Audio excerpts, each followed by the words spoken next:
ความเสี่ยงก่อนขอย้ำความเสี่ยงให้กับไอ้น้องทุกคนเลยเนาะใครที่ว่าเข้ารอบนี้ก็คือตัวนี้คือฮู้กันเนาะความเสี่ยงก็มีหลายแหละใครที่ยอมรับบ่ได้ก็เบิ่งเอาเด้อเพิ่นน่ะเบิ่งเอาเป็นแนวทางก็ดีใครที่ไปเทรดนำก็อาจจะเทรด Demo ก็ได้หรือว่าเทรดมันที่จริงก็ได้ก็แล้วแต่เฮาแต่ว่าต้องยอมรับความเสี่ยงให้มันได้เด้อมันเด้ออันนี้ย้ำเลยเนาะคือรอบนี้ก็เป็นรอบที่ว่าค่อยขึ้นมาเป็นรอบเท่าไหร่วะอันนี้ก็บ่จื้อเว้ยเทรดกับอาจารย์เจมส์แล้วความเสี่ยงเกือบบ่มีแต่ให้มีแต่ให้เสี่ยวสิวะโอ้ยเนาะเดี๋ยวเรา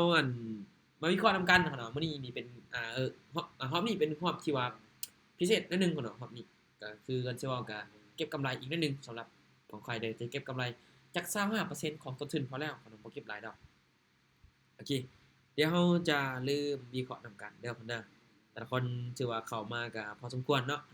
มีตติงก็ต่ำกัน 3-4 มีตติงเนาะใครที่ว่ามักเข้าร่วมในมีตติงเฮาก็เข้ามาใครที่บ่มักก็บ่เป็นหยังเนาะคืองบเฮามื้อนี้200เนาะ200โอเคเดี๋ยวขอรีเฟรชก่อนนะให้น้องเด้อเมื่อกี้นี้วินหาออเดอร์ติดได้เนาะเมื่อกี้ได้ซุมเจ้าแต่บ่ได้เปิดกล่องของขวัญซุมเจ้าบ่ได้เปิดกล่องของขวัญซื่อซุมเจ้าน่ะนี่ๆเนาะเดี๋ยวจะให้เบิ่งเฮาวินกันนะเฮาวินกันนี่ๆเนาะมันวินกันน่ะแล้วเฮาบ่ได้เปิดกล่องของขวัญเนาะเฮาออกไปก่อนเด้แบบลักษณะว่าเฮามาวินกันช่วงหลังๆเลยฮะติดกันนั่นน่ะแล้วมันจะให้เนาะมันให้น้ำหลังเนาะมื้อนี้มาเบิ่งอ้าววินหาไม่ติดว่ะทีมงานก็ออกไปแล้วโอเคเนาะมื้อนี้จะเทรด XRP เด้อ XRP เนาะเมื่อกี้นี้คิดเฮาเทรด Dotcoin เนาะ Dotcoin มันดีดเกินไปนะช่วงที่ว่าเฮาเทรดอยู่มันดีดแต่ก็งามบ่เนาะงามบ่งามDotcoin กับ XRP แต่ว่าฐานนี่ที่เช่นที่ตีไว้นี่แม่นหมดเจ้าฐานนี่เจ้าโอ้งามบ่เนาะเดี๋ยวเฮาจะเทรด XRP นี่แหละเนาะเทรด XRP เด้อทุกคนเด้อใครที่ว่าจะเทรดนำก็ได้เนาะแต่อย่าลืมมาได้เนาะคือข้อยบอกเนาะความเสี่ยงมีเนาะโอเคเดี๋ยวข้อยจะไป XRP เด้อไป XRP ก่อนข้อยจะเอา editor เข้ามาช่วยเนาะไอ้น้องก็เบิ่งไปนำกันเด้อเวลาเฮาวิเคราะห์ไปนำกันก็ไอ้น้องต้องวิเคราะห์ไปนำเนาะโอเคนะเดี๋ยวไม้แรกเฮาจะไปจัก10เหรียญบ่ไปหลายเจ้าไม้แรกเฮาเบิ่งเด้อปัจจุบันนี้ก็ถือว่าปรับตัวกันขึ้นไปอยู่เด้อสำหรับวิธีเทรดข้อยจะบ่ใช้เพียงแต่กลยุทธ์เดียวในการเทรดข้อยก็จะเบิ่งหลายปัจจัยในบ่ว่าจะเป็นโครงสร้างของตลาดหรือว่าแท่งเทียนเนาะแท่งเทียนก็นี่ก็เบิ่งคือกันปัจจุบันนี้เป็นลมขาลงเทกันลงมาฮอดแค่นี้ปึ๊บแล้วขึ้นไปต่อแต่ว่าในระหว่างทางที่ว่ากำลังจะเทกันขึ้นไปต่อนี้จะมีโซนที่ว่าเป็นแนวต้านเนาะในจุดนี้นี่เตรียมเข้าซื้อบาท1เด้อเตรียมเข้าซื้อบาท1แล้วกันมื้อนี้เนาะเตรียมขอเข้าซื้อแล้วกันในจุดนี้เด้อเพราะว่าเตรียมก็อันเป็นตลาดที่ว่าขาขึ้นเนาะในจุดนี้นะเตรียมก็เลยว่าขอเข้าซื้อก่อนอันนี้เฮาไป10เหรียญเนาะไม่แลกเฮาไป10เหรียญเบิ่งบ่ไปหลายเจ้าบ่ไปหลายเด้อน้องเด้อไปน้อยๆเนาะค่อยๆบริหารเอาเนาะถือว่าตลาดตอนนี้มันเล่นในกรอบราคาเนาะบ่เสมอก็ได้กับจังซี่ถ้ามันเล่นในกรอบราคาจังซี่ได้บ่เสมอก็วินเนาะถ้าว่ามันเล่นในกรอบราคาตากะโลที่ข่อยได้เว้าหั่นน่ะเบื้องต้นนั่นน่ะเนาะนี่มันจะเป็นจังซี่ในกรอบตากะโลนะเนาะโอเคเนาะโอ้ขึ้นยาวเนาะขึ้นยาวแฮงเจ้าขึ้นยาวแฮงตอนนี้ขึ้นยาวแฮงขนาดเลยไอ้น้องครับโอเคเนาะไอ้น้องก็ค่อยๆบริหารเงินไปนั่นเด้อคนเด้อเดี๋ยวเฮามาสังเกตเบิ่งฐานแนวครับแนวต้านไปนำเนาะในก่อนที่ว่าเฮาจะออกออร์เดอร์คือในจุดนี้เนาะในจุดนี้นี่เดี๋ยวค่อยเบิ่งโซนเก่ามันก่อนในโซนนี้เด้อในโซนนี้นี่ในโซนนี้โอ้ซื้อๆก่อนเนาะซื้อๆอยู่นี่สัญญาณดักซ่านี่สุเจ้าสัญญาณแจ่มดักซ่านี่สุเจ้าเอ้ยเนาะสัญญาณข้าพเจ้าดักซ่านิดนึงสุเจ้าเนาะเวลาอัดจอแล้วมันจะเป็นจังซี่เนาะเมื่อกี้นี้มันค้างเลยเมื่อกี้นี้มันค้างสุเจ้ามันค้างเมื่อกี้นี้เห็นแท่งเขียวดูว่าอยู่นี่มันเป็นคือแท่งที่ว่าเฮาออกกินนะเนาะเป็นแท่งน้อยๆอยู่ในกรอบนะเกมก็เลยว่าขอซื้อขึ้นเลยแต่ว่าช่วงท้ายก็มีการเปลี่ยนนิดนึงเนาะเพราะว่าสัญญาณค่อยไปซ่าเนี่ยสุเจ้าแต่ว่าฐานนะครับเป็นลมก็มีคนเห็นบ่ลงมาต่ำตัวนี้คนลงมาต่ำมันดีขึ้นจ้ะเห็นบ่เนาะลงมาต่ำฐานเนี่ยครับตัวนี้เนาะงามๆอาจารย์แก้ได้แล้วแกแล้วบอกโอ้สมเสยตึงหลายพักผ่อนเด้อครับแรกก็พักผ่อนหรือว่าแกได้ก็พักผ่อนก่อนอย่าฟ้าวข่าวเชื่อ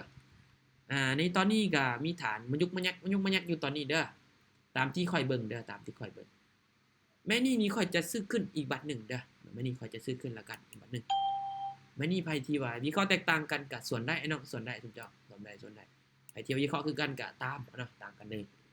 คือในจุดนี้เนาะมันลิ้นในกรอบราคา ในกรอบราคานิดน้อยเนาะกรอบราคานิดน้อยถ้าว่าเฮาไปเบิ่งโซนมันนะเฮาก็จะเห็นอยู่สำหรับในออร์เดอร์นี้เนาะออร์เดอร์นี้ก็ชื่อว่าลิ้นในกรอบราคาก็ค่อนข้างว่าเสี่ยงๆนิดนึงเนาะเสี่ยงๆนิดนึงทุกเจ้าในจุดนี้เนาะก็พอดีแท่งนี้กระทบกันลงมาเมื่อเบิ่งว่าต่ำคนมันลงมาต่ำมันจะขึ้นไปได้บ่เนาะลงมาต่ำด้านลุ่มนี่เนาะด้านลุ่มนี่เนาะคือตลาดเนี่ยมันก็ดีดแฮงคือกันแหละดีดแฮงเนี่ยคันมันต่ำจุดใดจุดหนึ่งเห็นบ่เนาะเนาะงามทุกเจ้าเนาะงามเลยทุกเจ้าโอ้คนกินเต็มทุกเจ้ามันต่ำแล้วดิปักคนต่ำเมื่อกี้นี้ทุกเจ้า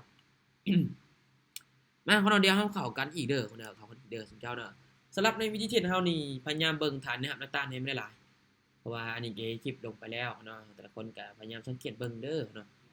ไม่นี่จะซื้อขึ้นคือกันเด้อไม่นี่จะเข้าออเดอร์บายเด้อไม่นี่เจมจะเข้าออเดอร์บายก่อนเนาะเพราะว่าตามที่เบิ่งเนาะก็มีฐานแนวรับด้านลุ่มเนาะมันก็ลงมาต่ำเจมก็เลยว่าเขาซื้อก่อนเด้อจุดนี้เจมเบิดเขาซื้อก่อน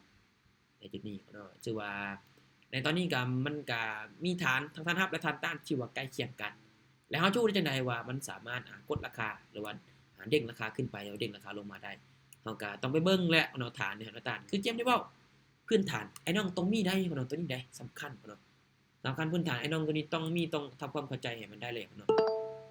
โอเคเนาะชื่อว่าก็วินกันมางามๆเจ้าเป็นงามเลยปัจจุบันนี้เจมมีกำไรอยู่38เหรียญแล้วเนาะในงบ200เนาะในงบ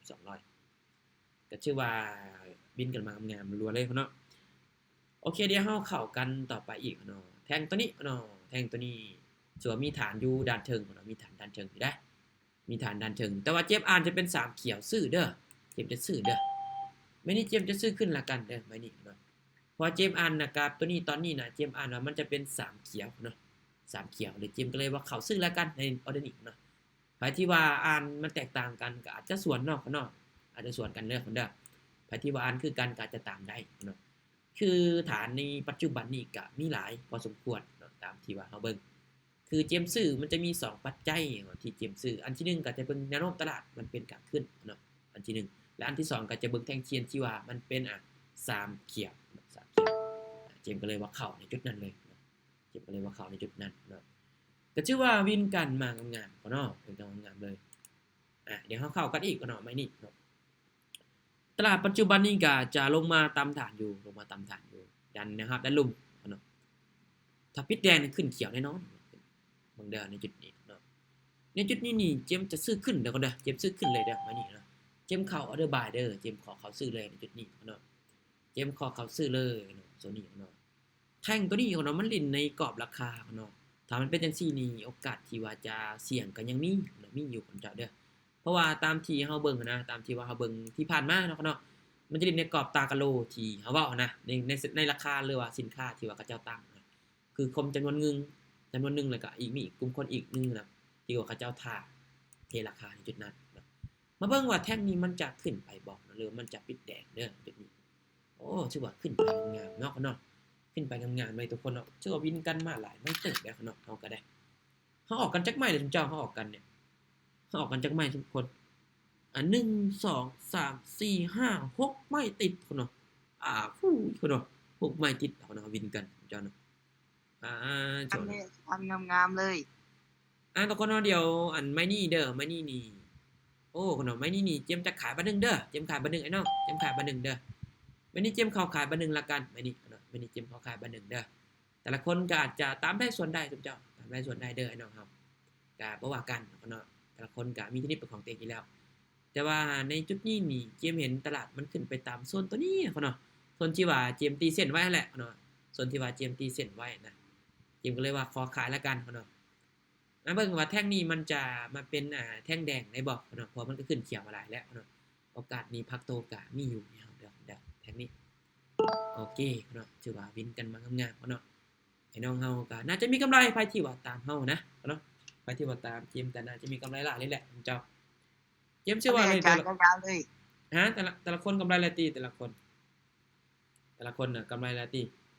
คือตลาดในปัจจุบันนี้นี่เจมก็วิเคราะห์ไปตามโซนตลาดนี่แหละตามโซนตลาดนี่ตามโซนตลาดเด้อไม้นี่เด้อคนเด้อไม้นี่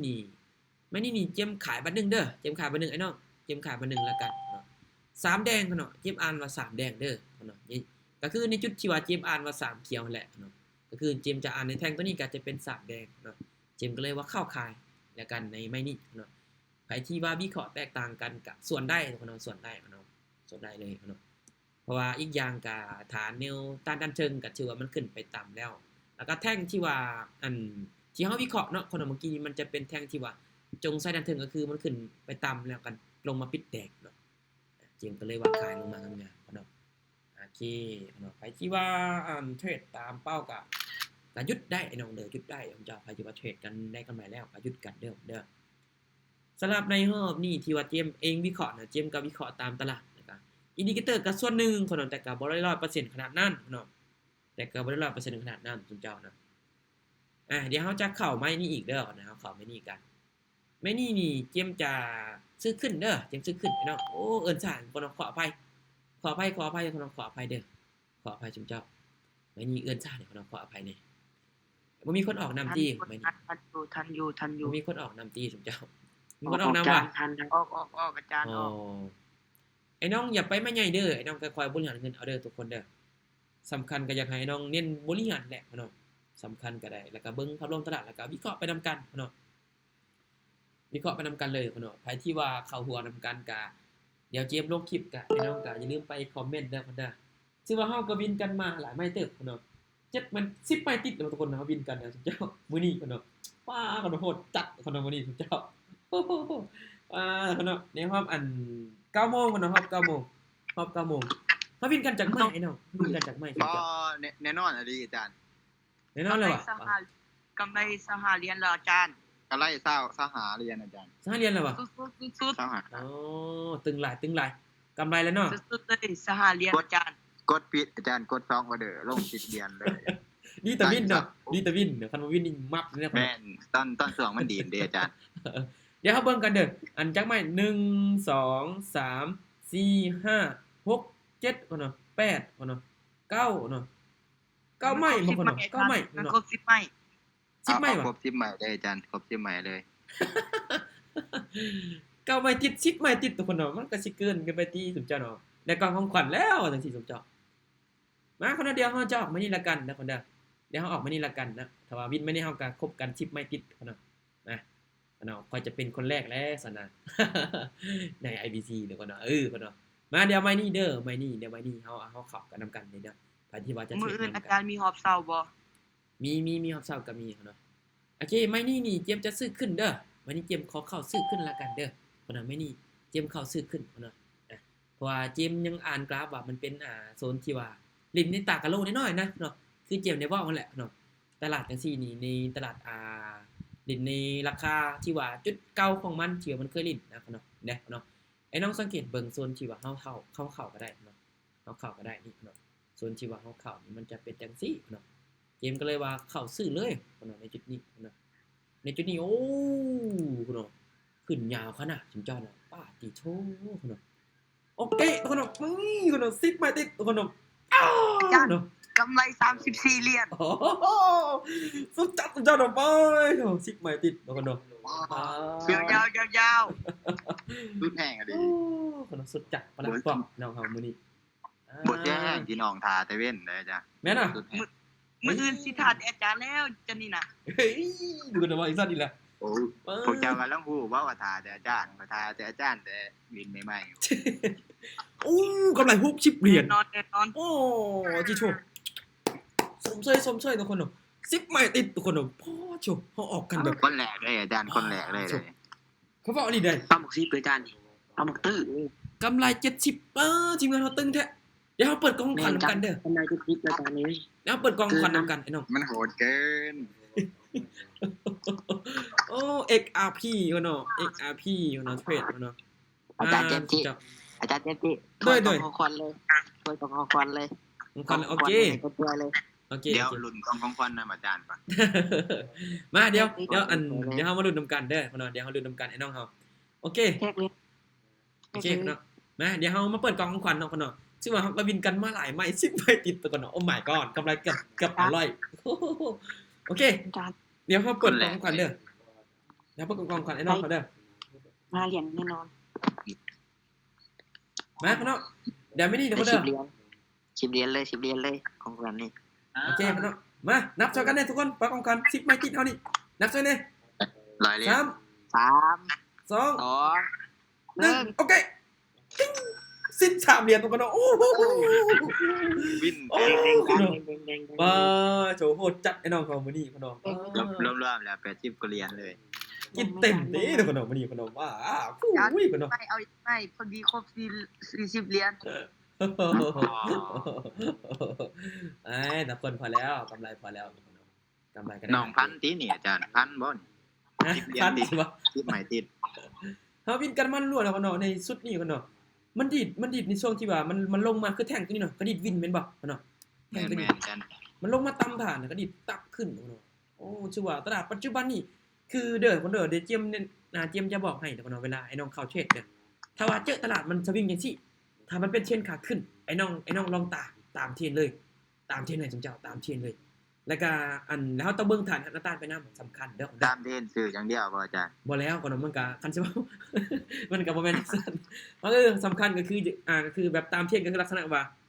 ให้เข้าใจว่ากลุ่มคนที่ว่าจะถ่าซื้อนี่มีหลายกว่านะกลุ่มคนมีถ่าซื้อนี่มีหลายกว่าและไอ้น้องคิดเบิ่งว่าตลาดในจุดนั้นน่ะมันคนจะถ่าซื้อนี่เข้ามาหลาย และไอ้น้องเบิ่งฐานนะครับหน้าตาไปนำสำคัญนะถ้าไอ้น้องเบิ่งเป็นไอ้น้องจะมีกำไรหลายกว่านี้อีกเจ้าก็เนาะแต่ละคนก็เบิ่งเป็นกรณีศึกษาก็ถือเป็นการดีเนาะใครที่ว่าเทรดนำก็มีกำไรไปเนาะในรอบนี้เนาะจำนวนที่ ยอม ว่า รับได้อาจารย์ตลาดมันเซานี่มันบ่อยากงามแต่เฮ็ดได้สุดๆเลยมัน ตลาดมันเสาร์ตาเฮาวินกัน10ใหม่ติดคนเนาะมันจะเกินนะคนเนาะโอ้ยคนเนาะ เกินไป คนเดียวเจียมขอสรุปอันนี้ก่อนเด้อคนเนาะเดี๋ยวเจียมขอสรุปให้กับไอ้น้องทีมงานก่อนนะคนเนาะโอเค อ้าวอาจารย์พันดีนอนรับแล้วมื้อนี้ โอเคเนาะโซสายปฏิเฮานอนหลับบ่นี่มื้อนี้โอเคเนาะฟันดี ถือเสื้อ ทำมืออื่นเด้อจานทำมืออื่นเด้อ โอเคกันเนาะขอบใจทุกคนเด้อที่เข้ามาร่วมในรอบนี้ นี่ เนาะ เลยได้เลยโอ้มักเดียวคนนี้นะมักเลย อัพหมัก10เลยนี่คนนี้น่ะจอง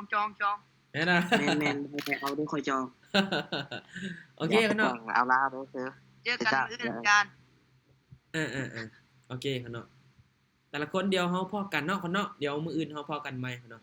เดี๋ยวมื้อนี้ก็อาจจะประมาณนี้แหละที่ว่าเฮาเทรดได้กำไรก็เฮาก็พากันถอนออกเด้อ ใจจานจากติดลบตอนนี้กำไรหลายเลย กำไรหลายเลยติตอนนี้ 71จุด